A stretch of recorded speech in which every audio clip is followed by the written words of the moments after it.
Assalamualaikum warahmatullahi wabarakatuh. Qala ta'ala fil Qur'anil Karim, "Wa ma arsalnaka illa rahmatan lil alamin." Qala ta'ala, "Laulaka ya Muhammad ma khalaqna." Hadirin, kita telah mendengarkan begitu mulia junjungan kita Nabi besar Maulana Muhammad. Lalu kita berpikir, apa yang kita dapat dari inti ceramah guru kita? Satu yang kita dapat yaitu bagaimana kita mengenal Nabi Muhammad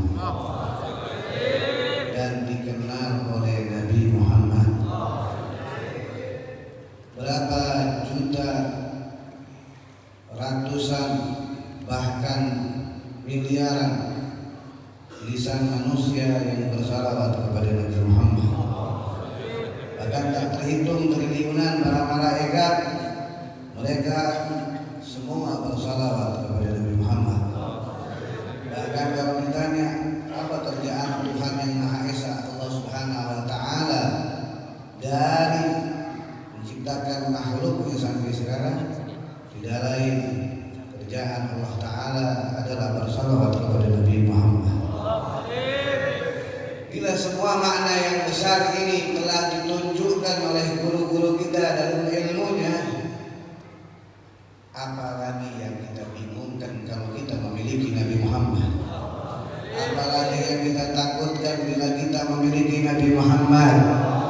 Apalagi yang kita ragukan bila kita memiliki Nabi Muhammad? Apalagi yang kita was-waskan bila kita memiliki Nabi Muhammad? Apalagi kebingungan bila kita memiliki Nabi Muhammad? Jawabannya hanya satu: bila seseorang berdekatan dengan kekasih Allah Nabi Muhammad, maka semua urusan-urusannya akan diselesaikan oleh Allah Subhanahu wa Ta'ala. Tinggal bagaimana kita menyikapi, memandang hati kita kepada kekasih Allah Nabi Muhammad. Seseorang yang cinta, pandangan cintanya itu berbeda-beda. Ada seorang yang memandang cinta kepada gurunya dengan pandangan karena gurunya ini belajar di Hadramut. Ada yang cinta kepada gurunya karena gurunya ini adalah keturunan Nabi Muhammad. Ada orang yang memandang cinta kepada gurunya karena gurunya adalah cucu daripada wali Allah. Pandangan-pandangan yang berbeda. Ada yang cinta kepada gurunya karena memang dia cinta karena dia kenal kepada Allah karena gurunya. Dia kenal Rasulullah karena gurunya. Dia kenal wali Allah karena gurunya. Pandangan-pandangan ini adalah pandangan yang baik. Tapi lain bila kita memandang Nabi Maulana Muhammad, memandang Rasulullah SAW adalah pandangan yang harus melebihi dari pandangan kasih sayang siapapun, melebihi kecintaan kalian kepada ibu dan bapak kalian, bahkan diri kalian sendiri, untuk baginda Nabi Muhammad. Karena apa? Karena tanpa beliau tidak akan tercipta semuanya. Laulaka ya Muhammad ma khalaqtu aflak. Tanpamu wahai Nabi Muhammad, tidak akan terjadi yang namanya sesuatu. Tidak ada matahari, tidak ada bulan, tidak ada bintang, tidak ada bumi, tidak ada langit, tidak ada manusia, tidak ada hewan, tidak ada jin, tidak ada malaikat, tidak ada surga, tidak ada neraka, tidak ada apapun.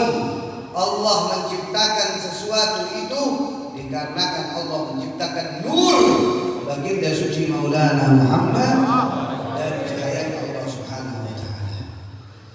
Jadi kepintaran kita semua berasal dari Nabi Muhammad. Siapapun mereka yang kaya berasal dari nur Maulana Muhammad.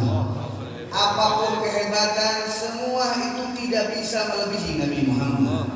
Oleh karena itu, jika kalian ingin hebat, bersandarlah dengan Nabi Muhammad. Bila kalian ingin menjadi mulia, bersandarlah dengan Nabi Muhammad.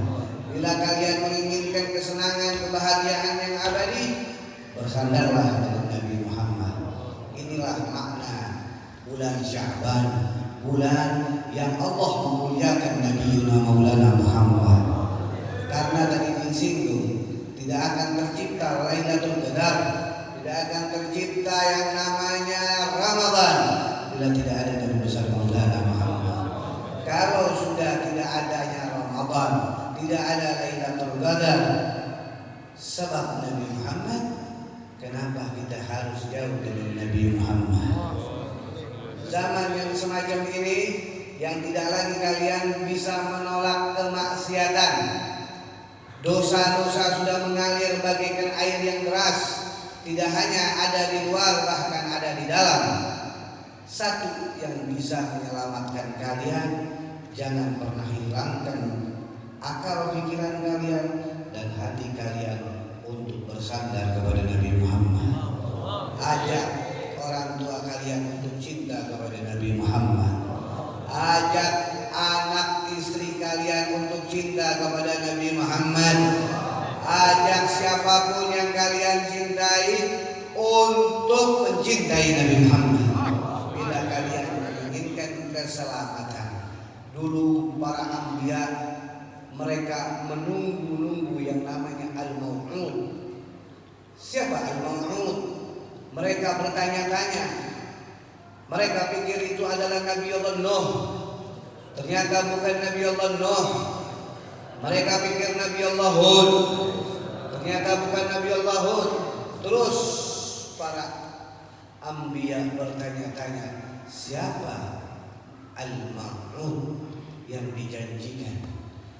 Sampailah kepada Nabi Allah Ishaq yang keturunannya menjadi para anbiya, di antaranya keturunan mereka adalah keturunan Yahudi.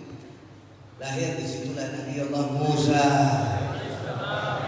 Dan mereka berpikir Nabi Musa adalah al-maut yang dijanjikan. Mereka pikir pula dengan datangnya Nabi Allah Isa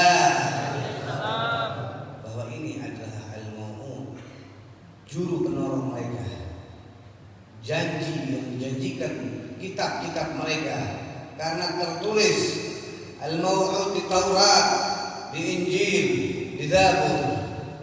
Ternyata semua itu berada dari keturunan Ismail, yang ayah mereka sebetulnya adalah sama Nabi Allah Ibrahim. Lahirlah dari Ismail tersebut al-mau'ud yang dijanjikan. Beliaulah yang pada malam hari ini, yang di bulan hari ini, Allah berfirman, innallaha wa malaikatahu yusholluna 'alan nabi ya ayyuhalladzina amanu shallu 'alaihi wa sallimu taslima.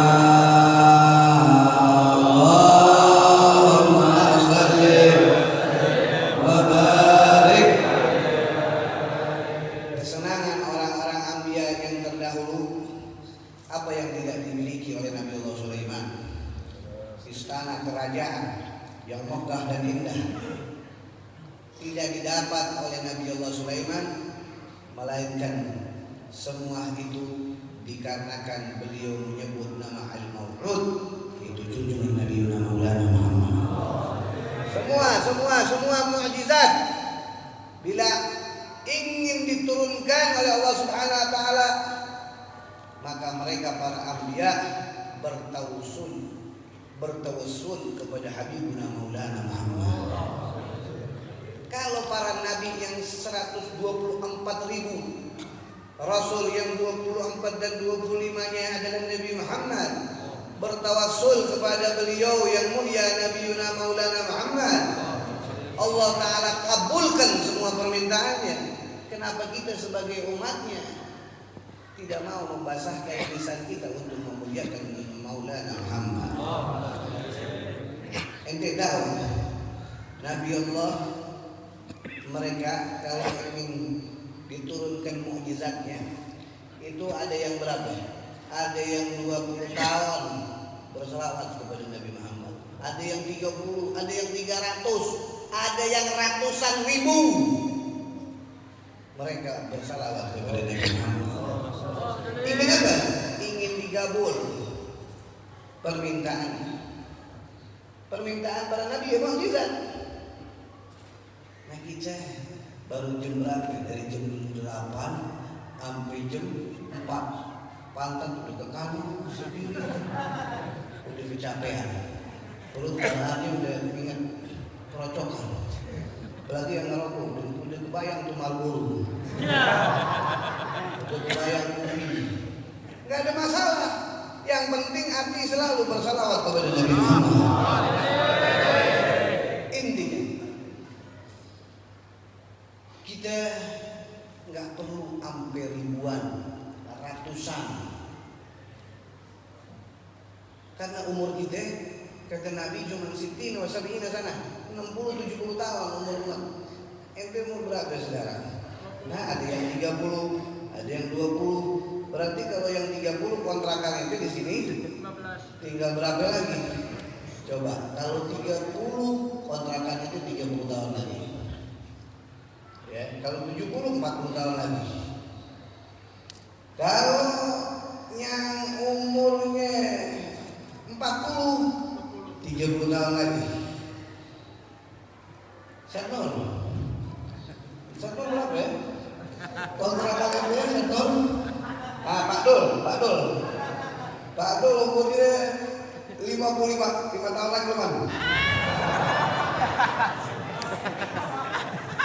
Kalau 65 5 tahun lagi. Nah, Ustadz Jamal berapa umurnya? 37.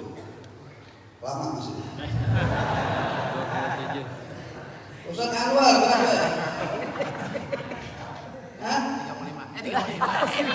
Bisa aja.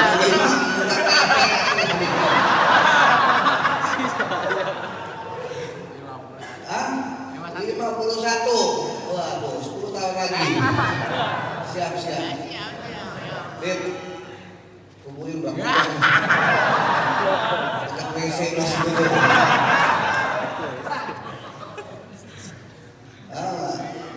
Kita cuma nungguin umur, ya, nungguin umur. Al maut baghtatan, tapi mati enggak kira-kira. Bisa yang muda, bisa yang tua. Ada yang tahu-tahu brojol baru kemak sekali. Kuring, ada yang begitu. Ya enggak? Doain bahasa banyak umur. Kalau banyak umur ya. Abi bahasa biar banyak umur. Namanya sama saya, Abi Hasan. Panjang umur itu. Ya enggak? Kalau Habib dia namanya beda, enggak tahu deh. Intinya satu. Semua harus mempersiapkan bagaimana nanti kita pulang. Karena yang ditanya malaikat adalah man nabiyuka.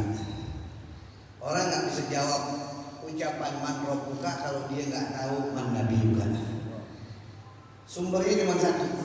Keselamatan ini cuma satu. Kalau dia bisa jawab man nabiyuka, maka semua jawabannya bisa jawab. Karena orang tidak kenal Allah melainkan karena Nabi Muhammad. Orang nggak bisa ngucap la ilaha illallah kalau dia nggak pernah selawat sama Nabi Muhammad. Sekarang orang bilang banyak aja baca la ilaha illallah biar matinya la ilaha illallah, tapi dia nggak pernah selawat, nggak bakalan la ilaha selawat aja.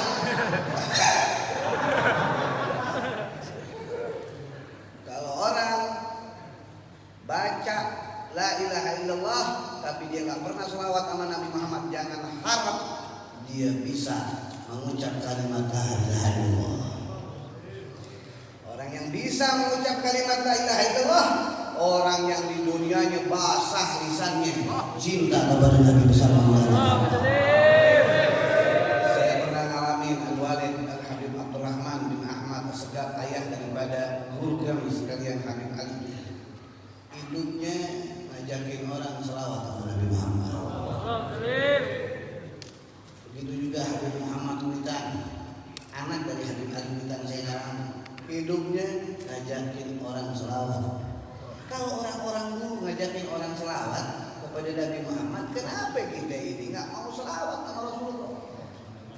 Mereka itu orang-orang yang mana hidupnya bahagia di dunia, di akhirat mereka menjadi panglima-panglimanya Nabi besar Maulana Muhammad. Habib Keramat Empang, kakeknya Habib Ahmad bin Habib, itu setiap hari baca dalail lebih dari 4.000 kali khatam dalail. Saya pernah dengar dari guru saya Habib Muhammad bin Husin Al-Atas. Bacanya gimana dalail 40.000 kali? Coba ente bayangin. Sakit kita suruh baca pakai panjang. Baca selawat panjang, pulang panjang. Apa lagi panjang? Coba ente pikirin. Segini doang baca, jangan pakai dipanjang-panjang. Habib Keramat 4.000 kali. Coba ini bayangin. Kalau selawat 4.000 kali cuma Allahumma sholli ala sayyidina Muhammad wa ala ali sayyidina Muhammad, semua bisa. Ini buku tebalnya segini, 4.000 kali dalam sehari. Nandain apa? Aulia, para walinya Allah itu doyan, lapar bersalawat kepada Nabi Muhammad. Nanti kalau lagi lapar gak ingat temen. Kadang bowling Indomie sendirian karena duitnya mepet. Apa? Saking apanya? Laparnya. Takut dicobain. Kalau dicobain makan gue sedikit. Kan begitu. Kalau lapar lupa udah, mau makan, mau minum sendirian. Bosok.